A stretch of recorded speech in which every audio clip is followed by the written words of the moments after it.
오늘 하나님께서 우리에게 주시는 말씀은 역대상 4장 9절로 10절과 로마서 8장 26절로 27절의 말씀입니다.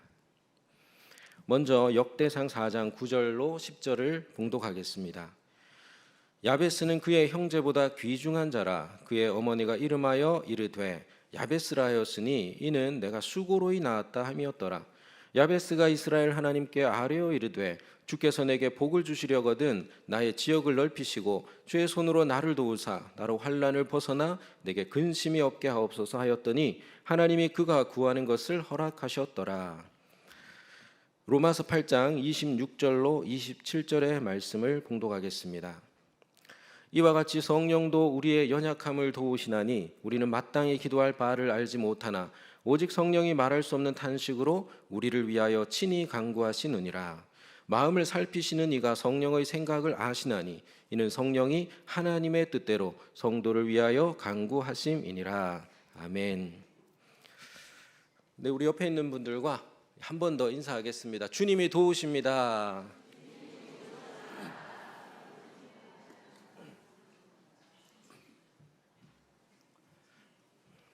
주님이 제 목소리부터 도와주셔야 될 것 같은데요.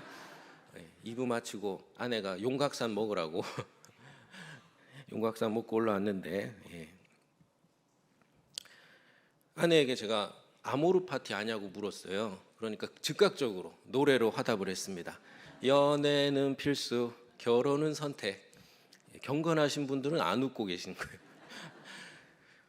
그런데 이 아모르 파티는 노래 제목이기도 하지만 철학자 니체의 말이기도 합니다. 운명을 사랑하라, 멋진 말이지요. 하지만 희한합니다. 왜냐하면 니체는 누구보다도 자유를 강조한 신학자입니다. 그런데 운명을 사랑하라니요? 운명이라는 건 꼼짝달싹할 수 없는 그런 것이잖아요. 그 반대가 자유인데 왜 운명을 사랑하라 할까요? 여기서의 운명은 신이 강제한 그런 운명이 아닙니다. 자신이 주체적으로 결정한 그 결과를 받아들이라, 모든 그 경험을 받아들이라, 그런 뜻입니다. 그것이 좋든 싫든 자신이 주체가 되어 맞이하는 경험이니 그것을 사랑하라는 것입니다. 그래야 더 주체적으로 주어진 운명을 창조적으로 개척할 수 있기 때문이지요. 일면 타당합니다. 하지만 과연 연약한 우리가 모든 운명을 사랑할 수 있을까요? 1889년 1월 3일에 니체는 한 거리를 걷다가 거리에서 마부가 자신의 명령을 듣지 않는 말을 사정없이 채찍질하는 모습을 봅니다. 그리고는 그 말에게 달려가서 말을 끌어안습니다. 그리고 엉엉 웁니다. 거의 실성할 정도로 웁니다. 실제로 실성을 하게 됩니다.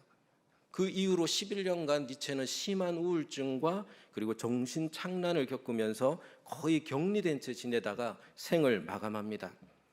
자신이 얼마나 인기가 좋아졌는지도 그는 모르고 그렇게 지내다가 세상을 떠났습니다. 그 내면에 무슨 일이 있었을까? 여러 가지 추측이 있는데요. 혹자는 니체가 노예의 삶을 거부하라 그랬잖아요. 근데 그 노예의 삶을 거부한 말이 고통을 겪고 있는 걸 보면서 좌절을 느꼈을 것이다, 이렇게 추측하기도 하고요. 또 어떤 사람은 니체가 인간을 나약하게 만드는 노예의 감정이자 노예의 도덕에 불과한 연민 따위는 개나 줘버려라, 이런 어떤 마인드로 살았던 니체인데 그 억눌러 왔던 연민이 폭발하면서 권력의 의지를 외쳤던 자기의 철학과 충돌을 하면서 정신이 붕괴되는 그런 경험을 한 것이 아닌가 추측을 하기도 합니다. 저는 이런 생각을 합니다. 운명을 사랑하라 했던 니체가 도저히 사랑할 수 없는 운명의 늪에, 그 가혹한 운명의 늪에 빠져서 호적되는 이 말을 보고서 그 심정이 어땠을까 하는 것입니다. 그 순간 니체의 신앙과도 같았던 아모르 파티가 와르르 무너졌던 것은 아닐까 생각합니다. 분명한 건 니체는요, 이 고통스러운 운명을 끌어안고서 할 말을 잃고 그저 탄식하며 울부짖었다라는 것입니다.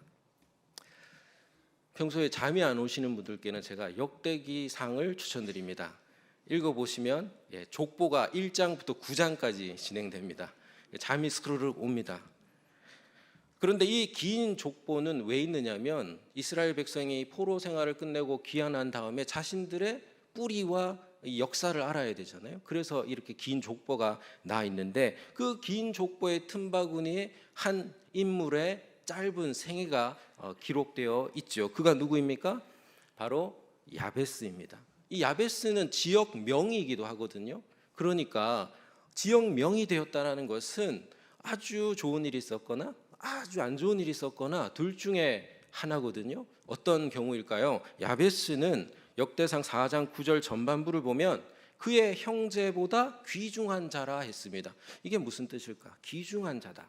표준 세번역은 이것을 존경받았다라고 번역했고요. 공동 번역은 이것을 그는 가장 세력이 있는 자다라고 번역했습니다. 그러니까 야베스는 그냥 부유한 자, 자수성가한 자가 아니라 그는 누가 봐도 참 인생을 잘 살았던 사람, 축복받은 사람, 선한 영향력을 끼치는 사람, 모범이 되는 사람으로 살았다라는 것입니다. 그러면 그가 태어날 때부터 좋은 가문에서 좋은 조건 속에서 태어났기 때문입니까? 그는 금수저였나요? 우리 같이 역대상 4장 9절의 말씀을 읽어보도록 하겠습니다. 시작.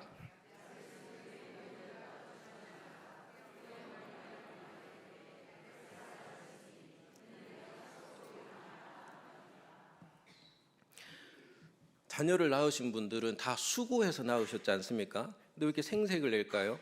수고해서 낳아서 내가 야베스라고 이름 지었다. 이 수고라는 것은 히브리어로는 고통과 그리고 슬픔을 의미하는 야체부거든요. 이 야체부에서 야베스라는 이름을 만든 것이죠. 하지만 야베스라는 그 이름은 어떻게 되었습니까? 야체부, 고통스러운 운명을 바꾼 사람의 대명사가 되었습니다. 그래서 삽입되어 있는 겁니다. 족보 속에. 우리나라에서 이 야베스처럼 태어난 사람, 고통 속에 태어난 사람 뭐라고 합니까? 거참 팔자 한번 사납네, 그런 얘기 하죠. 우리나라의 역술인이 뭐 조금씩 통계가 다르지만 최대 50만 명까지 될 수도 있답니다. 그러니까 100명 중에 한 명은 역술인인 겁니다. 그 말이 무엇을 뜻합니까? 공급이 아주 많다는 것은 수요가, 고객이 아주 많다는 것을 의미합니다. 그 시장 규모가 최대 약 4조 원에 달한다라고 합니다. 역술인에게 왜 갑니까? 자신의 팔자를 한번 고쳐보려고 가죠. 혹은 못 고치면 이 꼬인 팔자를 좀 펴보려고 합니다.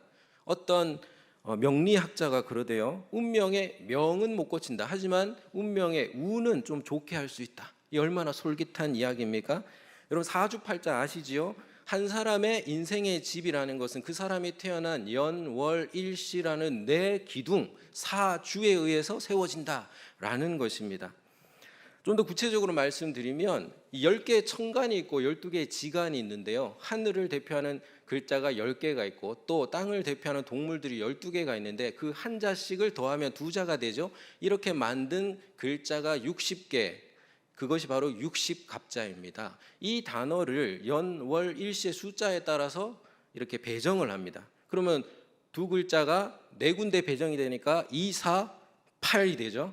바로 팔자가 되는 것입니다. 그 팔자가 그의 인생을 요약하고 있다는 거예요. 그러니까 사주가 팔자를 결정한다고 해서 사주팔자입니다. 돗자리 깔아도 되겠죠? 네. 누구 하나 홀릴 수 있겠죠? 동양에는 또 유교나 도교보다도 더 오래된 3000년의 역사를 지닌 주역이라는 것이 있습니다. 이 주역은 우주 만물이 64궤의 음양의 변화 속에 있다고 말합니다. 이 64궤에서 점괘를 얻어서 처신을 잘하면 된다는 것이죠.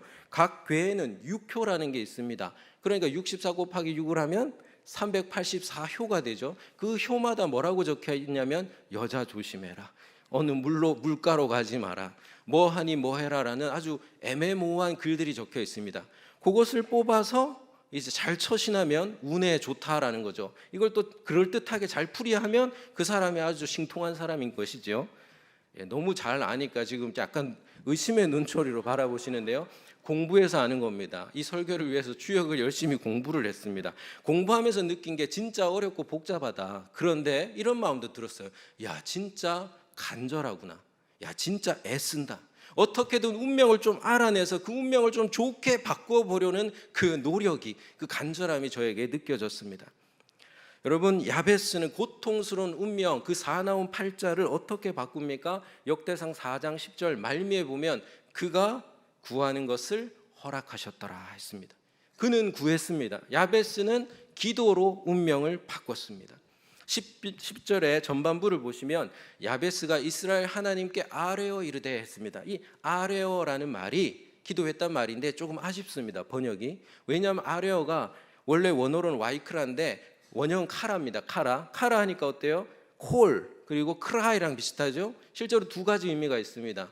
아래다, 콜, 부르다 이런 뜻도 있고, 또 cry out, 울부짖다는 뜻도 있습니다. 그래서 NIV 성경을 보시면 cry out 이렇게 번역되어 있습니다. 야베스는 하나님께 울부짖었다라는 거예요. 그냥 소곤소곤 말한 게 아닙니다. 울부짖었습니다. 이 번역이 맥락상 더 맞습니다. 이 cry out을 어떤 사전은 이렇게 리얼하게 설명을 합니다. 아픔, 공포, 그리고 놀람 등으로 인하여 비명을 지르다. 여러분, 고통받으면서 태어난 사람의 기도입니다.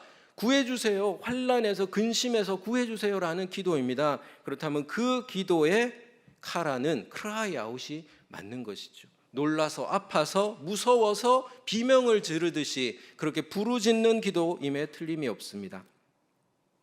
야베스는 내게 근심이 없게 하옵소서 그랬는데, 이 근심이라는 단어가 그냥 단순히 걱정 근심이 아닙니다. 이게 오츠비라는 말인데요, 이것은 고통을 뜻하는 야차부와 비슷한 아차부입니다. 그러니까 고통에서, 아픔에서, 심각한 근심에서, 걱정에서 나를 좀 구해주세요라는 그런 기도입니다. 여러분, 묵상기도 하시죠? 침묵기도 하시지요? 필요합니다. 좋습니다. 그렇지만 여러분, 이 나와 이웃의 고통스러운 운명 앞에서 이 고상한 묵상과 침묵의 기도는 사치일 수가 있습니다. 우리 예수님께서 우리를 위하여 이 땅에 오셨고 십자가를 지시지 않았습니까? 여러분, 사순절 이제 첫 번째 주일인데요, 우리 예수님께서 그 십자가의 참혹한 운명을 왜 받아들이셨습니까? 바로 우리의 모든 운명을 바꾸어 놓기 위하여, 죄와 사망의 권세에 매여서 심판받을 수밖에 없고 죽을 수밖에 없고 저주 가운데 살아갈 수밖에 없는 우리의 모든 운명을 바꾸어 놓기 위하여서 예수님은 그 십자가의 참혹한 운명을 온몸으로 받아들이셨고, 그 운명 앞에서 예수님은 침묵기도 하지 않았다라는 것입니다. 예수님께서는 땀방울이 핏방울이 되도록 부르짖으면서 울부짖으면서 그렇게 기도하셨습니다. 겟세마네 기도는 그런 기도였습니다. 아모르파티, 운명을 사랑하라, 이런 말로는 부족합니다. 가혹한 운명의 늪에 빠져서 채찍질을 당하는 그 말을 부여안고서 할 말을 잃고 통곡했던 니체처럼 울부짖되 하나님을 향하여 울부짖어야 합니다. 그러면 상황을 바꾸시든지 내 마음을 바꾸시든지 야베스의 기도를 들어주신 하나님께서 또한 우리의 기도를 들어줄 줄 믿습니다. 여러분, 가장 아쉬운 번역이 뭐냐면 주께서 내게 복을 주시려거든입니다. 주께서 저한테 혹시 복 주실 계획이 좀 있으시면 이렇게 주세요, 약간 이런 느낌이 들지 않습니까? 간절함이 안 느껴져요.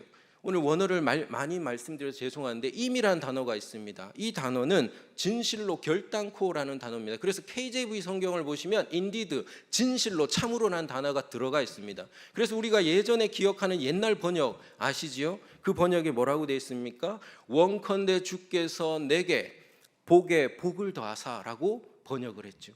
원컨대 주께서 내게 복에 복을 더하사. 간절함이 느껴집니다. 참혹한 운명 앞에서 그 운명 바꿔달라고 기도하는 그 기도에 어울리는 번역입니다. 한번 따라해 주시기 바랍니다. 원컨대 주께서 내게 복에 복을 더하소서. 이렇게 간절히 기도하시길 바랍니다. 그런데 누가 이렇게 간절히 기도할까요? 신을 믿는 사람이면 다 이렇게 기도할까요? 아닙니다.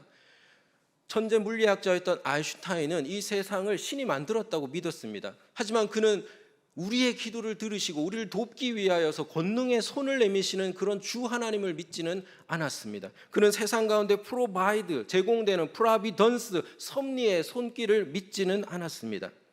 기도를 들으시고 그리고 그 기도를 돕기 위하여서 권능과 섭리의 손길을 내미신다라는 사실을 믿는 사람만이 간절히 기도할 수가 있습니다. 그 말은 우리가 간절히 기도하지 않고 있다면 그렇게 기도할 제목이 없거나 혹은 기도할 제목이 있지만 그렇게 기도하더라도 나를 도와줄 손 따위는 없다라고 그렇게 생각할 때에 우리는 기도를 하지 않게 됩니다. 여러분, 기억하십시오. 우리의 삶 속에 깊숙이 들어와 있는 하나님의 손이 있습니다. 이 시간 예배드리면서 이 빈 공간 속에 보이지 않지만 하나님의 손이 들어와 있다라는 사실을 기억하시기를 바랍니다. 공동번역 개정이 아주 번역을 재미있게 했습니다. 한국적으로 번역을 했는데요, 이렇게 번역했어요. 손수, 애군을 막아주세요, 이렇게 번역했습니다.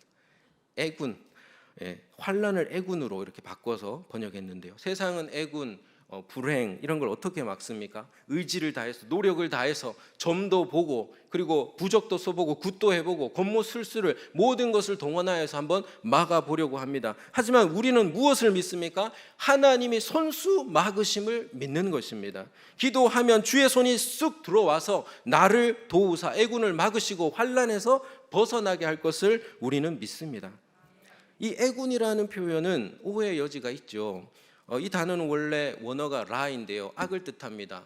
불행한 일, 나쁜 일 다 포함해서 총체적인 악을 말합니다. 그러니까 우리가 드리는 주기도문과 비슷하죠. 악에서 구하소서. 그래서 그렇게 번역한 게 많습니다. 이불, 악에서 구하소서라고 번역을 많이 했습니다. 여러분, 주의 손이 여러분을 도우시기를 원합니다. 그래서 모든 악에서 여러분을 건져내시기를 주님의 이름으로 축복합니다. 고대 교부 오리게네스는 하나님의 양손을 성자와 성령으로 표현을 했습니다. 성자와 성령을 통해서 하나님은 우리에게 손을 쑥 내미시는 것이죠.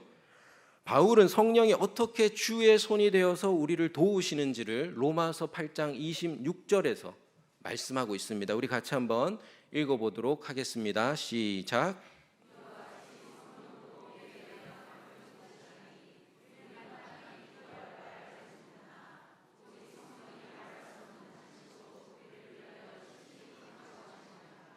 아멘. 야베스를 도우신 하나님은 성령을 통하여 우리의 연약함도 도우십니다. 성령님은 우리의 기도마저 도우시고 또 기도부터 도우십니다. 우리는 기도할 바를 알지를 못합니다. 왜냐하면 기도는 하나님께 하는 거잖아요. 근데 그 하나님의 깊고 오묘한 뜻을 우리가 알 수가 없기 때문에 우리는 기도를 헤매게 되고 기도할 때마다 막막함을 느낍니다. 그런데 성령님께서 우리 안에서 말할 수 없는 탄식으로 친히 기도를 하신대요. 우리를 위하여. 성령님이 우리를 위하여 기도를 도울 뿐 아니라 여러분 직접 기도하신다는 것에 대해서 진지하게 생각해 보셨습니까? 우리 안에서 하나님이 하나님께 기도를 하시는 거예요. 예수님만이 이 땅에 성육신 하신 게 아니라 자기를 비우고 낮추셔서 사람이 되신 게 아니라 예수의 영인 성령도 우리 안에서 끊임없이 자신을 케노시스 비우시고 낮추셔서 사람이 되시는 거예요. 우리와 눈높이를 맞추시고 우리와 함께 아파하시고 우리와 함께 탄식하시면서 기도하는 자리에 계시는 거예요. 기도하심으로써 하나님이 그 기도를 받으시는 겁니다. 이것은 놀라운 은혜가 아닐 수가 없습니다. 가혹한 운명의 늪에 빠져서 채찍질을 당하는 말을 끌어안고서 그 말과 함께 통곡했던 니체처럼 성령께서는 우리를 끌어안으시고 우리의 가혹한 가냘픈 그 운명을 끌어안으시고 함께 탄식하고 함께 울부짖으시고 함께 간구하신다라는 것입니다. 여러분 기억하십시오. 내가 믿음이 식어서 기도하지 않을 때도 또 뭐라 기도할지 몰라서 막막할 때도 성령께서 나를 위하여 기도를 하십니다. 성령님 널 위하여 성령님 기도하네.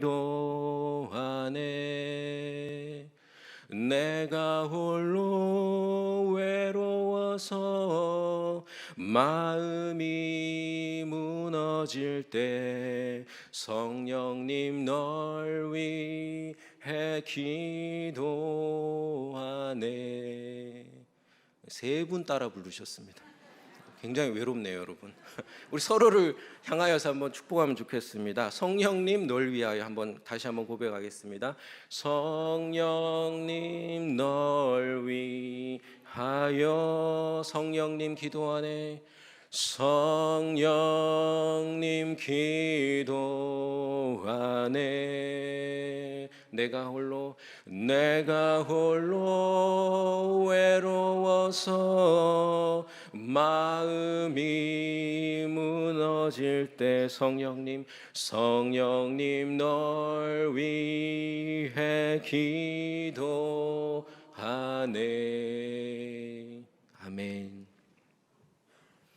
누군가 날 위해 기도할 때 그 누군가는 사람일 수도 있지만 때로 사람은 날 위해서 기도하지 못할 수 있지만 내 안에서 쉬지 않고 말할 수 없는 탄식으로 내 운명을 끌어안으시고 함께 기도하시는 분이 성령님이 계심을 여러분 잊지 마시기를 바랍니다. 그래서 여러분 뭐라 기도할지 몰라서 막막할 때 일단 기도를 하십시오. 기도를 하다 보면 성령의 기도와 주파수가 맞아떨어집니다. 그러면은 기도가 갑자기 되어지고 기도가 터져나오고 기도 가운데 하나님의 마음과 권능과 응답을 받는 역사가 일어납니다. 그러니 기도로 운명을 바꾸시기를 바랍니다. 성령이 여러분의 기도를 도울 뿐 아니라 여러분을 위하여 친히 기도하신다는 것을 기억하시고 기도로 운명을 바꾸시기를 바랍니다. 우리 한번 결단해 봤으면 좋겠는데요. 저를 따라서 한번 해주십시오. 손을 이렇게 불끈 쥐시고 기도로 운명을 바꾸자. 예, 2부 때 잘 따라해 주시더라고요. 이렇게 한번 해보겠습니다. 예, 기도로 운명을 바꾸자 이렇게 하시는 겁니다. 기도로 2부가 낫네요. 네, 한 번 더 하겠습니다. 제가 기도로, 여러분이 운명을 위해서 바꾸자 이렇게 해주시는 겁니다. 자, 기도로 바꾸자. 예, 왜 이러냐고 도대체 우리한테 이러실 수 있는데, 예, 세 분이 지금 졸음에서 깨셨습니다. 제가 다시 한 번 더 할 텐데 이번에는 제가 기도로 운명을 바꾸자 합니다. 헷갈리시면 안 됩니다. 자, 기도로 바꾸자. 아멘. 네, 가끔 우리 유혹이 오잖아요. 점집을 한번 가봐야 되나? 왜 이렇게 꼬이지? 이러면서 뭔가 유혹이 찾아올 때마다 기도로 운명을 바꾸자. 이 야베스의 메시지가 여러분에게 기억되기를 바랍니다. 바울은 성령이 뭐라 기도할지 몰라서 뭐라 기도할지를 우리에게 로마서 8장 27절에서 힌트를 주고 있는데요. 같이 한번 마지막으로 읽어보도록 하겠습니다. 로마서 8장 27절입니다. 함께 읽습니다. 마음을 살피시는 이가 성령의 생각을 아시나니 이는 성령이 하나님의 뜻대로 성도를 위하여 간구하심이니라. 아멘. 야베스의 그 고통스러운 운명을 살펴주신 하나님은 또한 우리의 연약한 운명도 살펴주십니다. 그래서 우리의 마음까지 살펴주십니다. 우리의 마음에 근데 누가 계세요? 성령님이 계시죠. 그러니까 하나님은 우리의 마음과 그리고 성령의 생각을 모두 살피시고 모두 아십니다. 그런데 이 성령님께서 무슨 생각을 하실까요? 성령님은 하나님의 뜻대로 성도를 위하여 간구하신다고 했습니다. 그러니까 성령님은 하나님의 뜻대로 생각을 하시겠죠. 당연하죠. 하나님의 영이니까. 근데 놀라운 것은 우리를 위하여 간구하신다고 했습니다. 그러니까 우리를 위한 생각을 합니다. 부모들은 자식을 위한 생각을 합니다. 사랑하면 그를 위한 생각을 합니다. 성령은 우리를 사랑하셔서 우리를 위한 생각을 하신다는 것을 우리는 기억해야 됩니다. 그래서 우리의 탄식과 울부짖음에 귀를 기울이시는 거죠. 야베스의 기도가 왜 응답되었습니까? 그의 생각에 그리고 그의 삶에 그의 고민에 귀를 기울이시고 그를 위한 생각을 늘 하셨기 때문에 그 기도에 응답하신 것이죠. 성령은 여러분을 위하십니다. 그러니 하나님의 뜻을 물으면서 여러분 야베스처럼 기도하며 나아가기를 바랍니다. 성령이 나를 위하심을 믿고 여러분 끝까지 기도하심으로 응답을 받으시기를 바랍니다. 말씀을 이제 맺겠습니다. 찬양 인도하는 우리 서하경 전도사님이 찬양 인도 준비를 위해서 설교 제목에 대해서 질문을 했습니다. 오라 파티. 오라 파티가 뭐죠?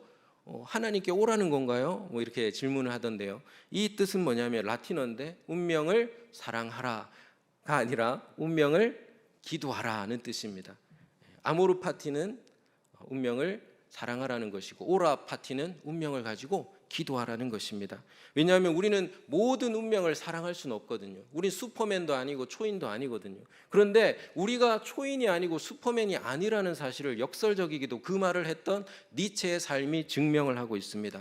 나의 고통스러운 운명 앞에서, 이웃의 고통스러운 운명 앞에서 우리는 할 말을 잃습니다. 우리는 탄식하며 울부짖을 뿐입니다. 하지만 다행인 것은 우리는 혼자가 아닙니다. 성령께서 우리와 함께 하십니다. 우리의 마음 가운데 계십니다. 성령이 우리를 도우십니다. 우리의 기도까지 도우십니다. 뿐만 아니라 우리의 자리에서 우리의 운명을 끌어안고 함께 탄식하며 울부짖고 성령은 기도를 하십니다. 하나님의 뜻대로 우리를 위하여 간구하십니다. 그러니 담대함을 가지고서 야베스처럼 하나님께 나아가서 운명을 바꾸시는 저와 여러분 되기를 소망합니다. 우리 같이 이 찬양을 한번 후렴구를 올려드리면 좋겠습니다. 원컨대 주께서 나에게 복에 복을 더하사 나의 지경을 넓히시고 주의 손으로 나를 도우사 나로 환난을 벗어나 내게 근심이 없게 하옵소서라는 이 고백을 찬양의 가사로 한번 올려드리도록 하겠습니다. 원컨대 주께서 나에게 복에 복을 더하사 나의 지경을 넓히시고 주의 손으로 나를 도우사 나로 환난을 벗어나 근심이 없게 하옵소서. 아멘.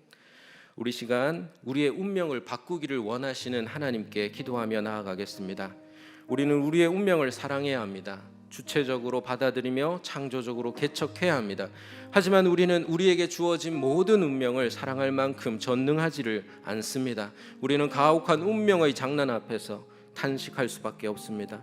누가 세상의 뿌리 깊은 죄와 그로 인한 고통과 사망의 세력을 사랑할 수 있단 말입니까? 우리는 니체처럼 절규할 수밖에 없습니다. 하지만 우리의 절규는 공허한 메아리가 아닙니다. 고통스러운 운명을 돌아보시고 연약한 인생을 도우시는 주 하나님을 향한 울부짖음이요 간절한 호소이기 때문입니다. 무엇으로 운명을 바꾸시겠습니까? 하나님 없는 세상처럼 실력과 노력, 점술과 역술, 곤모 술수를 동원하시겠습니까? 아니면 온 우주 만물의 주인이요 모든 인생의 생사 화복을 주장하시는 하나님께 기도함으로 단판을 지으시겠습니까? 야베스는 기도로 운명을 바꾸었습니다. 이 시대의 야베스는 누구입니까? 바로 저와 여러분입니다. 이 시간 주의 손이 나를 도우사 환난과 근심에서 구원하시기를 소망하며 오로지 주의 손길만을 의지하여 나아가기를 결단하며 함께 기도하도록 하겠습니다. 우리의 연약함을 도우시는 주님의 이름을 부르며 간절히 기도하겠습니다. 주여